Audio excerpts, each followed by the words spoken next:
चीन का इतिहास प्रकृति के साथ अजीब और खतरनाक प्रयोगों से भरा हुआ है। हर बार जब चीन ने प्रकृति के नियमों को चुनौती दी, इसका नतीजा हमेशा विनाशकारी रहा। 1958 में चीन ने फोर पेस्ट कैंपेन के तहत चिड़ियों का सफाया करना शुरू किया। उन्होंने लाखों चिड़ियों को मार दिया, ये सोचकर कि ये अनाज को खा रही है। लेकिन नतीजा ये हुआ कि कीटों की संख्या बेतहाशा बढ़ गई और खेती बर्बाद हो गई। फिर अकाल पड़ा जिसमें लाखों लोग मारे गए। आज भी चीन कुछ ऐसा ही कर रहा है। इस बार वो प्रकृति के सबसे खतरनाक जीवों में से एक सांप पर ध्यान केंद्रित कर रहा है।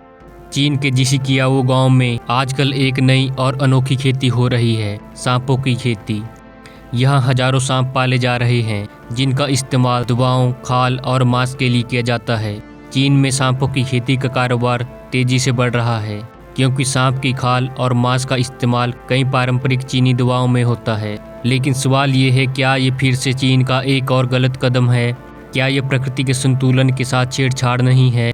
सांपों की खेती के इस कारोबार में इंसान केवल अपने फायदे देख रहा है, लेकिन जंगली जीवों को इस तरह कैद करना उनके प्राकृतिक परिवेश के साथ छेड़छाड़ है।